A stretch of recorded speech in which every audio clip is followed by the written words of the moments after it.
तो जो नाम हटे हैं वो घुसपैठिए हैं।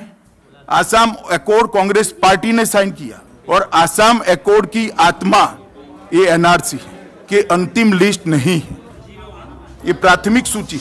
एनआरसी के अंदर से जो नामों को हटाया गया है वो नाम भारतीय नागरिक नहीं है, ऐसी प्राथमिक जांच करने के बाद हटाया गया है। तो जो नाम हटे हैं वो घुसपैठिए हैं और इस पर अभी ऑब्जेक्शन लेकर इनकी सुनवाई होना बाकी है।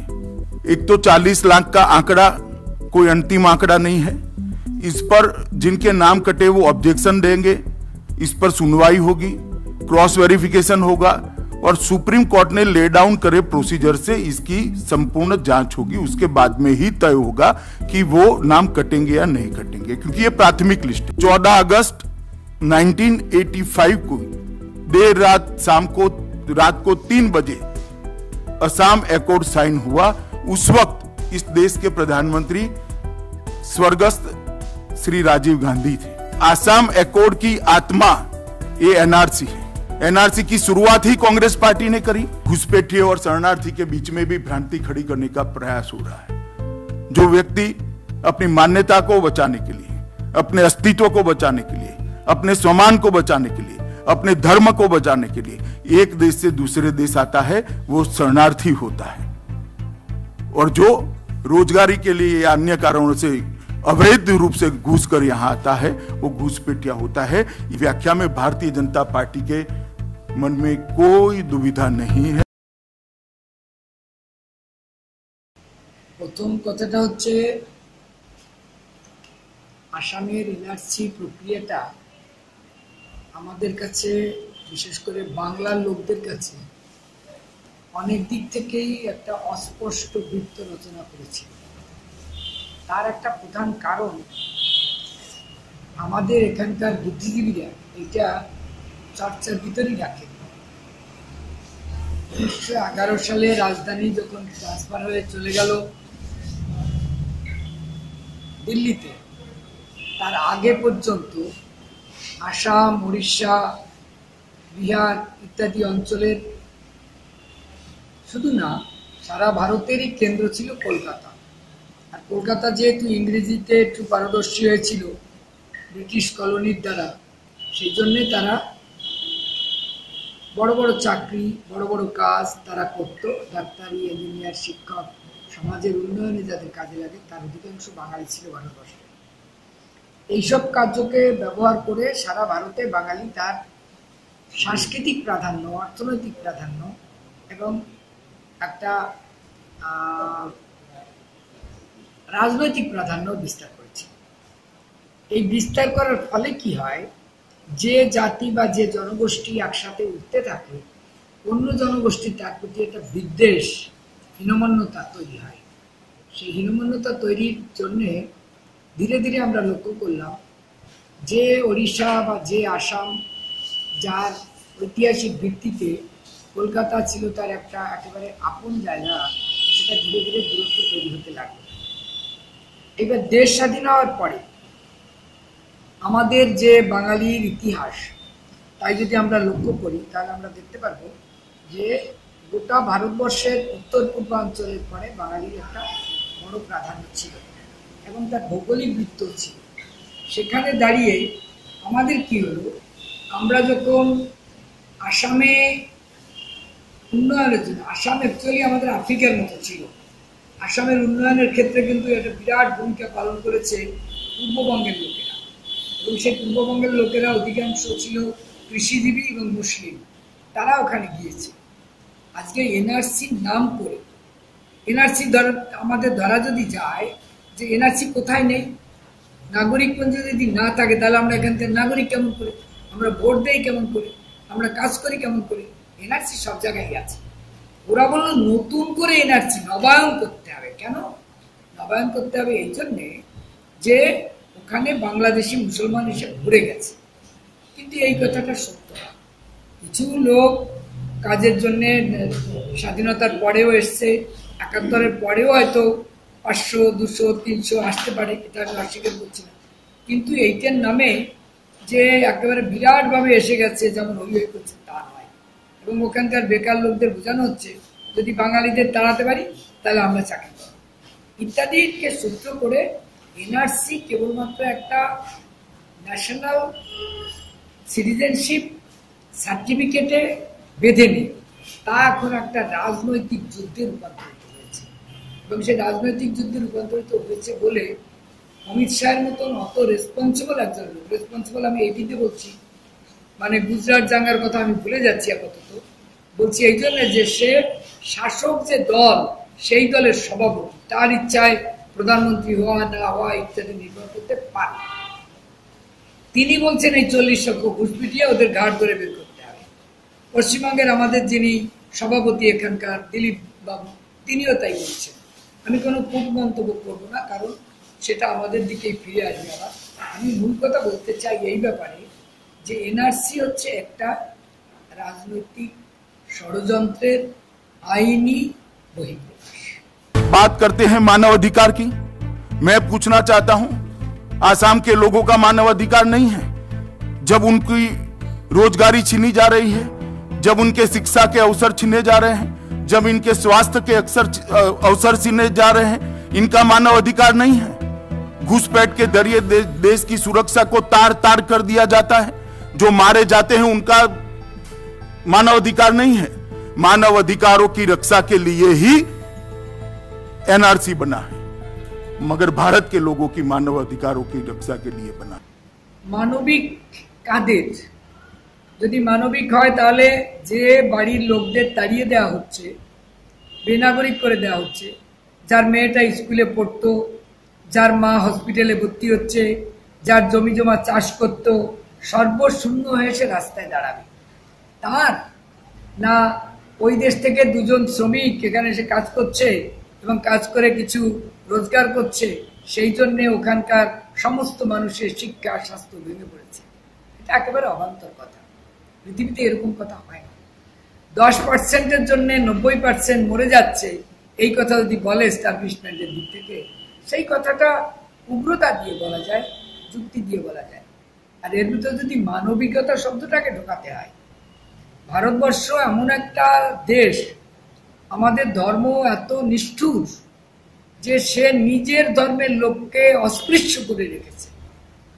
সেই জন্য কার্ল মার্কস বলেছিলেন ভারতবর্ষের সমস্ত প্রগতি আটকে আছে তার বর্ণ ব্যবস্থায়, তা নাহলে সে অনেক উন্নতি করতে পারত। সেই দিক থেকে আমি বলছি এরা সেই ধর্মান্ধ রাম রাজত্ব চায়, যে রাম সম্মুখ মুনিকে হত্যা করেছিল। কেন? তিনি কেন সাধনা করছেন? তিনি কেন বেদ পড়ার অধিকার চান? তিনি কেন শিক্ষিত হলেন? তিনি কেন ব্রহ্মজ্ঞানী হবেন? এই জন্য এইরকম একটা দেশ, আর সেই যে অন্ধ দর্শন, সেই আধিপত্যবাদের দর্শন, ব্রাহ্মণ্যবাদী দর্শন, তাকে আঁকড়ে যারা থাকে, আমরা যারা একটু গণতান্ত্রিক মানুষ, একটু মানবিক মানুষ, তাদের মন্তব্য সম্পর্কে আমাদের আর বলতে পারবো না। আমার এটা বলতে তেমন ইচ্ছা নেই, কারণ সেটা আমাদের শুধু শুধু असहिष्णुता जागिए। मैं स्पष्टता करना चाहता हूं, एनआरसी में असम के अंदर बाहर से, भारत के अंदर के किसी भी राज्य से आए व्यक्ति को रहने में या वहीं बसने में कोई दिक्कत एनआरसी के अंदर नहीं है। इनके नाम कभी भी देश के नागरिक के नाते काटे नहीं जा सकते। ये गैर कानूनी है, ऐसा होना वाला है।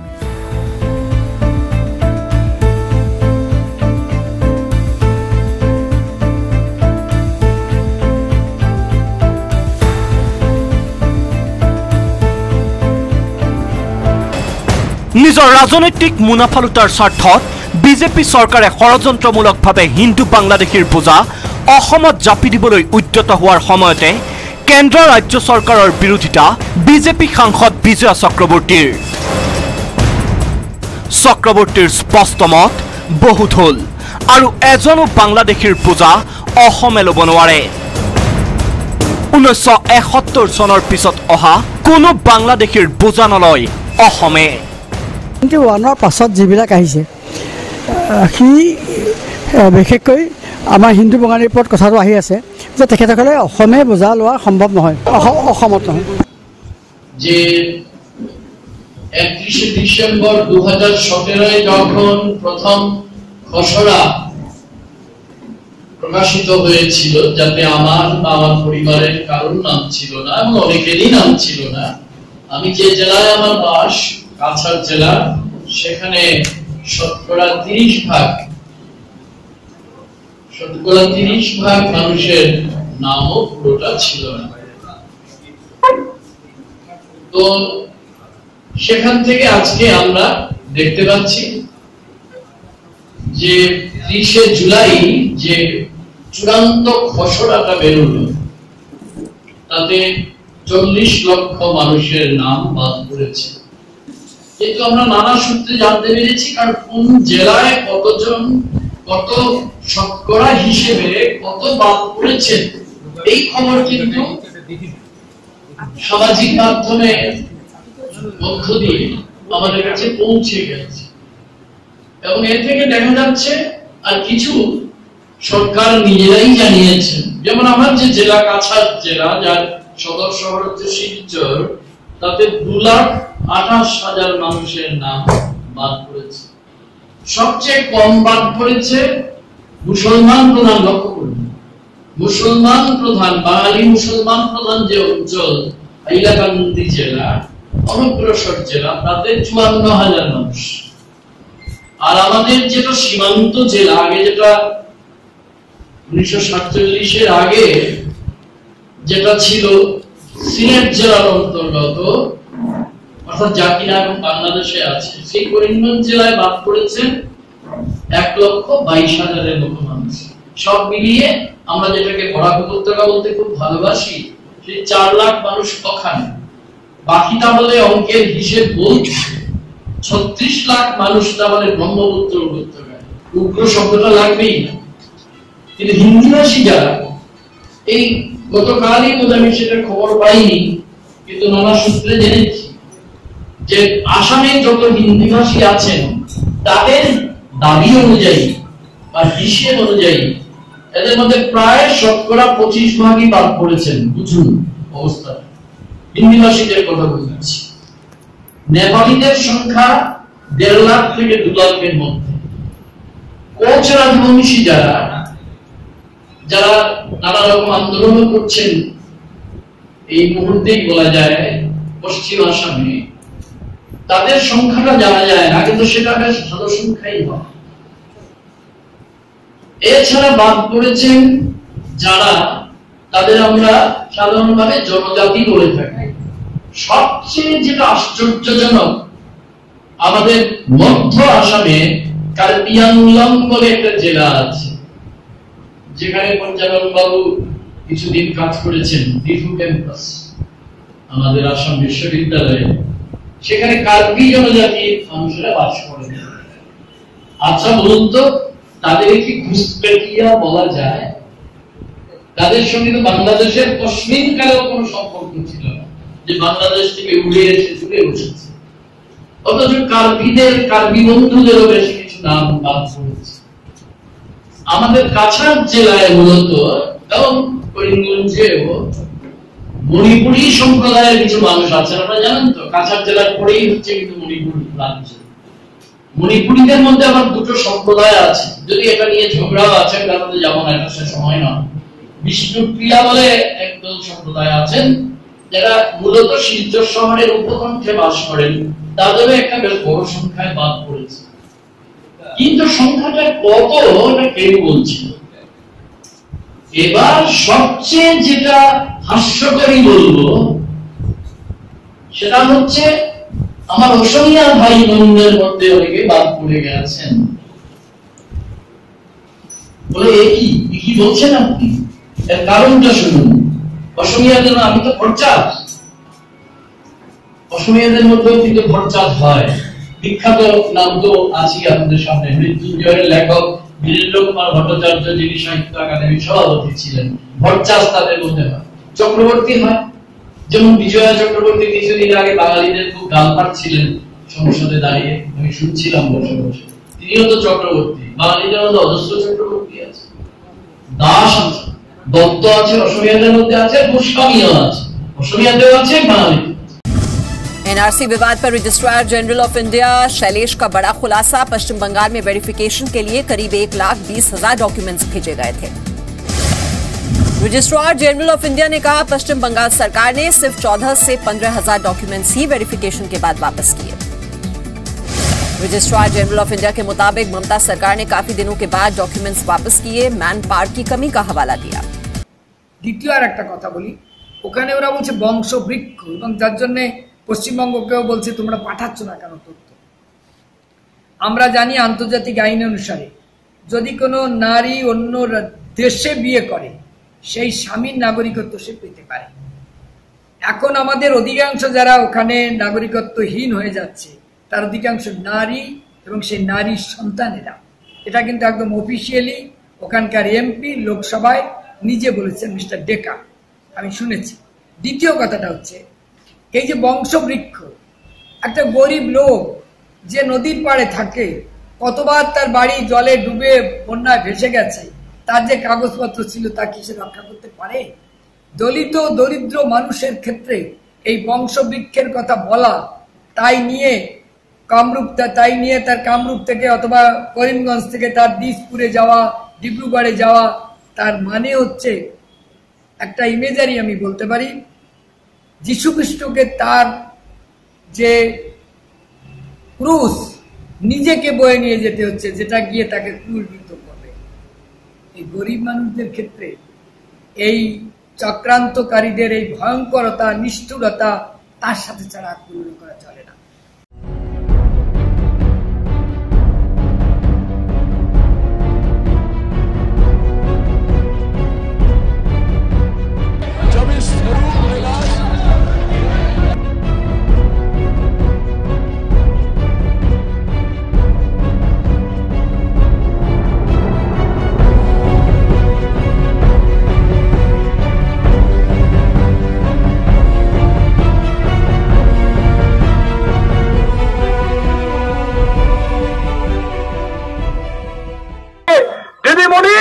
আপনার যা ক্ষমতা আছে করুন, পশ্চিমবঙ্গে এনআরসি হবে।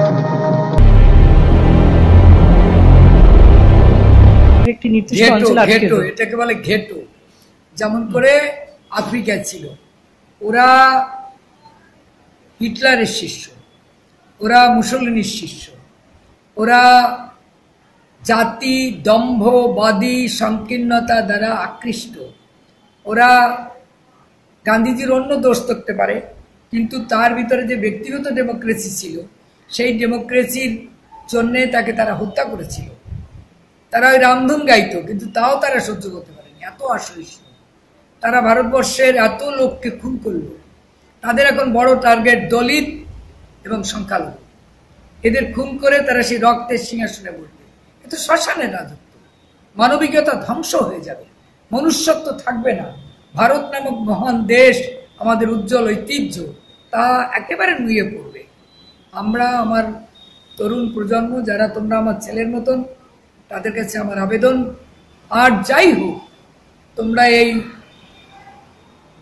ভয়ঙ্কর ফেসিবাদী শক্তির যেন কোনো রকম ভাবে পরোক্ষে প্রত্যক্ষে কোনো মদত না দাও।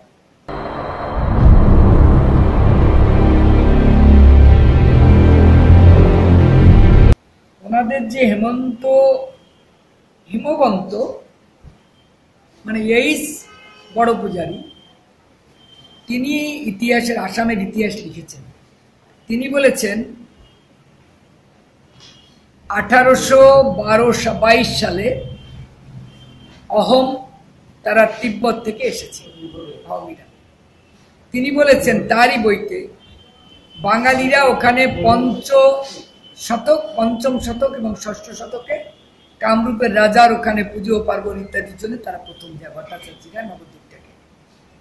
অর্থাৎ বাঙালি যদি ওখানে গিয়ে থাকে 5ম শতকে, 6ষ্ঠ শতকে, আর ওরা যদি আসে 12শ শতকে, তাহলে কারা ভূমিপুত্র হবে? ফলে এইসব মিথ্যা যুক্তি, ওদের ইতিহাস থেকে বলা মিথ্যা যুক্তি এবং এই সমস্ত কিছু দিয়ে আমাদেরকে নানাভাবে একটা ভয়ঙ্করতার দিকে ঠেলে দিচ্ছে। আমি যারা পড়াশোনা করে আমার সন্তানরা, তাদেরকে আমরা অনুরোধ করব যেন তারা তপোধীর ভট্টাচার্যের বিপন্ন আসাম বইটি পড়ে, এবং তারা যেন আরও যেসব বই সুনীতিবাবু বা এই যে মানে বড় মানে কি বলে পূজারী এদের বইটই পড়েন, পড়লে তাহলে ভ্রান্তি থেকে তারা মুক্তি হবেন এবং ভ্রান্তি থেকে, অন্ধতা থেকে, অজ্ঞতা থেকে শত্রু কারো থাকে না। ওরা অজ্ঞতাকে ভূষণ করে নিচ্ছে, কিন্তু এটা বোধহয় একটা ভুল কাজ। আসলে কি হয়, আমরা যদি ভুল বোঝাতে পারি যে তোমার দাদার সাথে তুমি একসাথে আছো, ওই জন্যে তুমি বড় বাড়ি করতে পারছো না, কিন্তু সংসারের অভাবটাকে দেখতে হয়, দেখে ভাগ করে নিতে হয়। এই ভুল ভ্রান্তির থেকে, অজ্ঞতা থেকেই এসব আসে এবং ওরা এটা শিখিয়েছে। আমরা কিন্তু তার পাল্টা প্রোগ্রাম শুরু করেছিলাম। এই সুবোধ আমার ভাই এখানে আছে আমার সাথে, দীর্ঘদিন ধরে আমার সাথে কাজ করে। আমরা কলকাতা বিশ্ববিদ্যালয়ে আসাম, বাংলা, ত্রিপুরা, মণিপুর, গোটা উত্তর পূর্বাঞ্চলের সংহতির জন্যে গঙ্গা, পদ্মা, ব্রহ্মপুত্র, বরাক, গোমতী উৎসব করেছিলাম এবং সেটা আমাদের বন্ধু বলো, গুরু বলো, আমাদের ফ্রেন্ড ফিলোসফার গাইড অনিল সরকারের নেতৃত্বে আমরা করেছিলাম এবং সেটা একটা নতুন রাস্তা।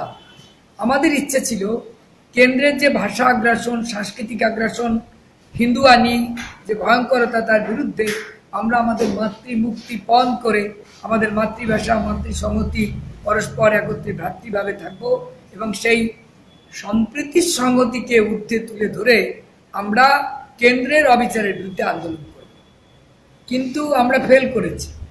আমার অসমিয়া উগ্র বন্ধুরা তারা বাঙালিকে প্রধান শত্রু টার্গেট করেছে।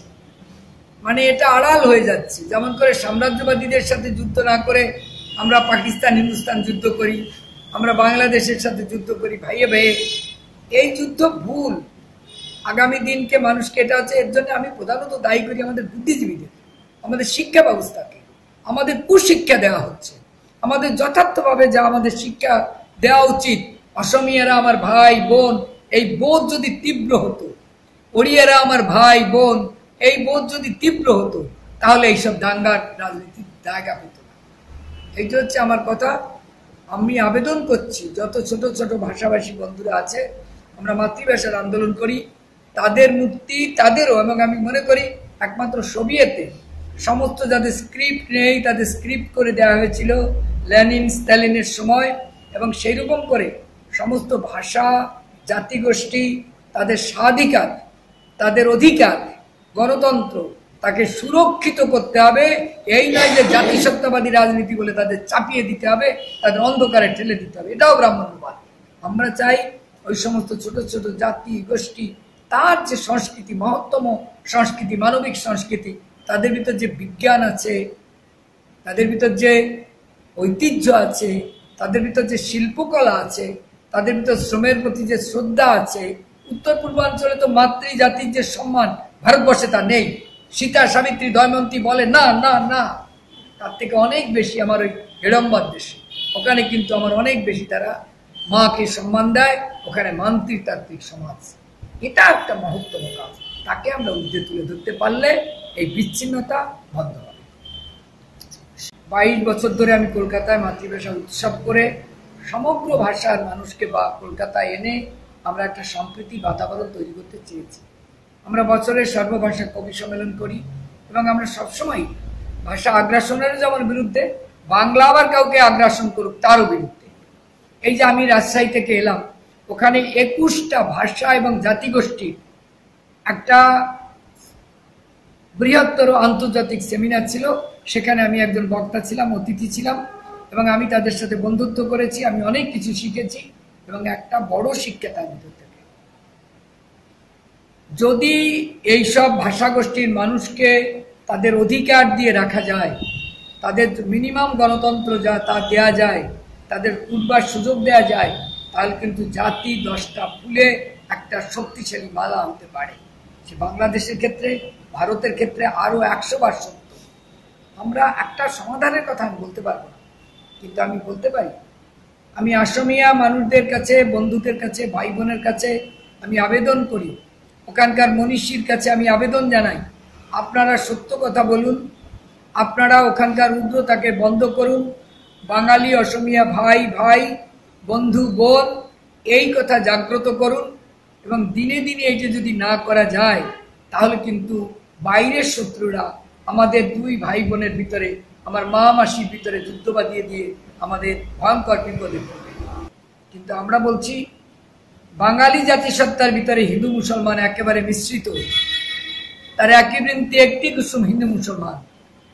পূর্ব ভারতের সাম্প্রদায়িকতা বন্ধ করতে হলে মাতৃভাষাই যে তা পারে তার প্রমাণ হচ্ছে বাংলাদেশ, স্বাধীন বাংলাদেশ। তার থেকে শিক্ষা নিয়ে আমরা নজরুলের কবিতা দিয়ে আমরা বলছি একই বৃন্তে একটি কুসুম হিন্দু মুসলমান, কারণ আমার মা তো বাংলা ভাষা। এটা যেমন আমার একটা কাজ, তেমন আমার মাসির ভাষা, আমার একই স্ক্রিপ্ট, আমার হচ্ছে অসমিয়া, আমার ওড়িয়া হচ্ছে আমার সংস্কৃতিকে একে ঐক্যবদ্ধ বন্ধু। আমার গোটা উত্তর পূর্বাঞ্চল যেখানে আমার চৈতন্যের সংস্কৃতি প্রবাহিত, যেখানে আমাদের রবীন্দ্রনাথের আলো গিয়ে পড়েছে, সেই রকম একটা দেশ এবং জাতি আমরা গড়ে তুলতে চাই, যার ভিতর দিয়ে সমৃদ্ধি রক্ষা করা যেতে পারে। আমার ওই অঞ্চলের মানুষদের কাছে আমার নিবেদন, আপনারা এটা বুঝুন। এবং আজকে মণিপুরে যে ঘটনা ঘটছে, আজকে মিজোরামে যে ঘটনা ঘটছে, অন্য ভাষা বিদ্বেষী, সেটা কিন্তু যার যার অন্ধকার এবং কূপ খনন করবে, সেই মৃত্যু গহ্বরের দিকে আমরা যেন না ধাবিত হই। শঙ্খ ঘোষ একটা আবেদন জানিয়েছিলেন কয়েকদিন আগে। সেই আবেদনটা ছিল বাক স্বাধীনতার জন্য।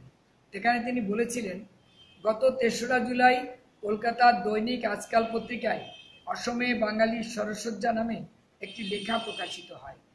লিখেছেন বিশিষ্ট লেখক, প্রবীণ শিক্ষাবিদ, আসাম বিশ্ববিদ্যালয়ের প্রাক্তন উপাচার্য অধ্যাপক তপোদীপ ভট্টাচার্য। আসামে এনআরসির নামে সাম্প্রতিক যে ঘূর্ণাবর্তের সৃষ্টি হয়েছে, সেই ভয়াবহ অবস্থার বিরুদ্ধে এটি এক তথ্যপূর্ণ প্রতিবাদ। কিন্তু এর পরেই আসামের এক শ্রেণীর গণমাধ্যম লেখাটির অপব্যাখ্যা করে ও নানা রকম ব্যক্তি আক্রমণে রত হয়। এই গরিব মানুষদের ক্ষেত্রে এই চক্রান্তকারীদের এই ভয়ঙ্করতা, নিষ্ঠুরতা, তার সাথে ছাড়া তুলনা করা চলে না। এবং আমি মনে করি ভাইস চ্যান্সেলর সাহেবরা হয়তো ফাঁকা ছাড়া পাবেন, কিন্তু ছাড়া পাবে না আমার এই গরিব দরিদ্ররা। তারই প্রতীক হিসেবে একটা দৃষ্টান্ত আমি দিতে পারি। সুবোধ বিশ্বাস নামে একজন এই উদ্বাস্তুদের নেতা, সে ওখানে একটা মিটিং করেছিল শিলাপাথরে। সেই মিটিং করার জন্য আইনিভাবে পারমিশন নিয়ে 1.5 বছর জেলে আজকে পর্যন্ত তাকে ছাড়েনি। তার কোনো অপরাধ নেই, অন্তত সিট তাই বলেছে, গভর্নমেন্টের যে ওদের যে নিয়োজিত যে সিট তাই বলেছে। তারপরে এই ভয়ঙ্করতার বিরুদ্ধে তো সারা বিশ্বের মানুষ প্রতিবাদ করা উচিত। তোমাদের মাধ্যমে আগামী প্রজন্মের কাছে আমার এই নিবেদন, সত্যের জন্যে, ন্যায়ের জন্যে, মানবতার জন্যে তারা যেন এগিয়ে আসে।